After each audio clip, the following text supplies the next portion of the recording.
Hey y'all, it's Natalie Dill, and I'm super thrilled to be joining you for my first design team project as a member of the 2023 design team for Wow Embossing. I have a scrapbook layout for you because I am the memory keeping maestro over here. So we're going to work on a mixed media scrapbooking page today. I have my Wow Embossing pad, and I have this awesome stencil. It's called the Twister stencil. I have these two photos of my son on his birthday. I have all of these other ones, which I'm going to create a pocket page with. You can find that on my personal channel in conjunction with this page. It will kind of like be a companion piece. They'll have the same colors. So you can see I have clear gesso applied to my white cardstock. So it's just finishing it to drying off with my Wow Heat embossing gun. Now I'm using the Twister stencil and an ink blending brush to apply embossing ink through the stencil.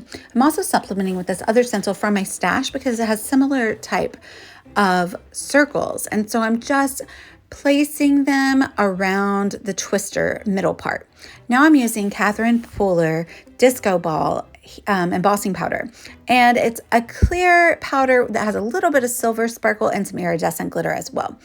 And I'm putting that all over the background, applying it only in the areas which I have already applied clear gesso. And now I'm going to heat emboss that. And what we're doing here is creating a resist. So when I go to make my background page with watercolors, it will resist in all the areas in which I've already heat embossed, and it will give this lovely twister and circle pattern on the background amongst the beautiful watercolors that I choose to use. And it does make the page a little bit wrinkly when you use gesso and all the watercolor, but once you put it in your page protector and have heavy weight sitting on it for a little while, all the wrinkles and everything get out. So I'm using the slightest amount of colored powdered watercolor by Nuvo, and I'm spritzing it, and then I'm going to add additional water with my brush. And I'm doing a big swash of pink, and I'm going to go in later and add additional colors. But I just want a lovely organic shape flowing around most of the area that I've already heat embossed, that again is on top of the gesso. If you didn't apply the gesso, the background paper would become too saturated and it could rip, or it definitely wouldn't allow you to manipulate the color as well. So I rolled up the additional liquid, and now I'm going to go in with another color. I didn't want the colors to blend together. Lime green and pink probably aren't going to blend very beautifully, but also I wanted them to be distinct. And so I'm adding a couple of areas of this lime green color, and I'm using this as a liquid watercolor. And I just kind of keep my brush very bouncy.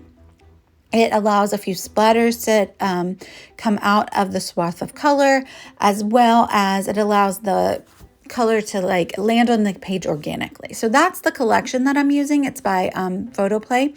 And so that's where I'm getting my color inspiration. So now I'm going in with a turquoise blue color and adding additional coolness around the page. I want the pink to be my focus, but the photos have a little bit of a blue tinge to them, so I definitely wanted to include that on the background to help create cohesion between the background and the photos.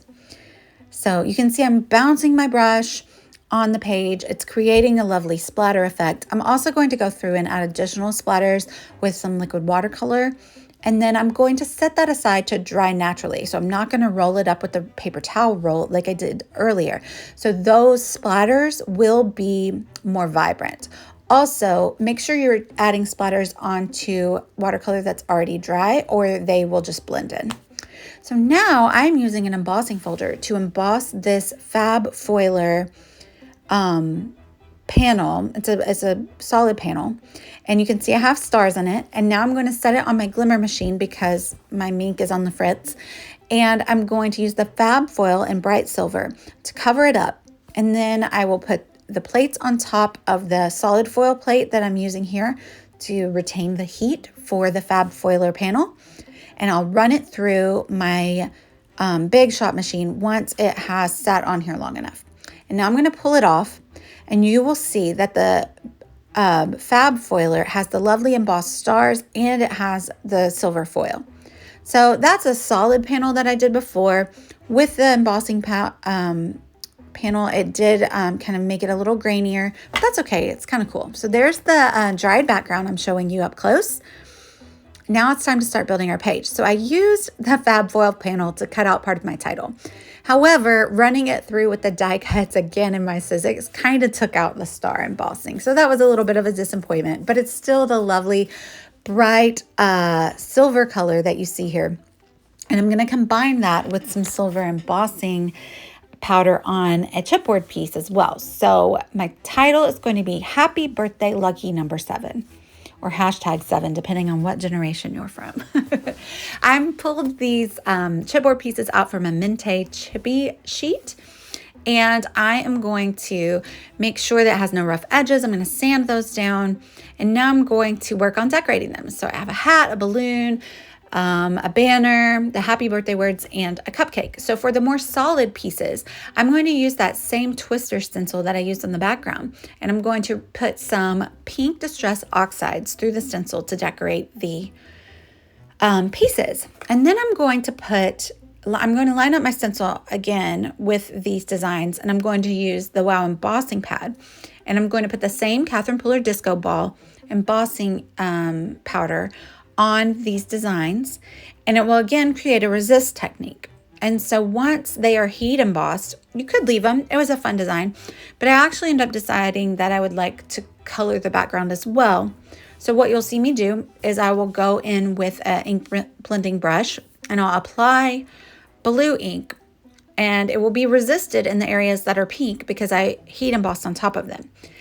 And then with a dry paper towel, you can just wipe off any excess blue ink that gets onto those heat embossed areas, and it just wipes off really nicely. And so you can see your lovely design through the ink blending that ends up on the background. And I just wanted to make sure I got all of that out. I had to edit this video down a lot. I had a lot of steps going on in here, so I wanted to make sure you knew exactly what I was doing. You can find detail shots on the blog today, on the Wow Embossing blog. I'll put that in the links below, as well as all the products that I've used from Wow Embossing. Those will be in the link deli at the end of the blog post as well. I'll also link to my channel here in the comments. And again, I'm creating a pocket page companion piece. It will match. It'll be the additional photos that I took on my son's birthday. And you can see how I create a page with all of my other photos that don't really make it onto the traditional scrapbook layouts, but I still want to document them as part of my scrapbooking. I know that scrapbooking is a new foray for the Wow Embossing team. I love to use Wow Embossing products in my scrapbooking. So I hope that you're inspired. And if you're not already a memory keeper, I can take you to the dark side. Just follow me. It's so fun. And I feel like it's a very worthy hobby. Storytelling is really important. So now I am using the Mente Chippy, the Happy Birthday one, and I'm just sticking it down on my embossing pad, get it nice and inked up. And I'm going to use the metallic silver sparkle Wow embossing powder for the happy birthday and for the cupcake. So I'm actually, you'll see me here do one coat, but once I bring the page back over, I decide that I do need a second coat, and that's always the case. I feel like every chipboard piece, when you heat emboss it with some powder, it almost always looks better with two coats. One coat is fine, and it was sparkly and it was shiny, but two coats really makes it shine. It gives it good coverage, and you can absolutely see none of the chipboard behind it, and it's beautiful. So I highly recommend a pair of tweezers or something similar to hold on to your piece while you're heat embossing. Please know that the heat embossing gun does get fairly hot, so you do not want to use your fingers. So now we're ready to kind of start building the page. I have my photos backed with cardstock, and I have the subtitle down there that I cut out with the fab foiler. And this is where I put the title piece back on, and I do decide to give it a second coat here. That's what I'm looking at. I'm like, is it perfect? Is it shiny enough? And so I do decide to give it a second coat. And once it's dry and cooled off, there's no problem with sticking it back onto your heat embossing pad. It does not ruin the pad or mess up anything because it's dry and sticky, which is a perfect reason why I love to use it in my scrapbooking, because I love glitter, but who wants glitter like falling down in their page protector? No one, probably. But that's the beauty of heat embossing, is that you can have the glitter and it doesn't fall down in your page protector. You can have your cake and you can eat it too.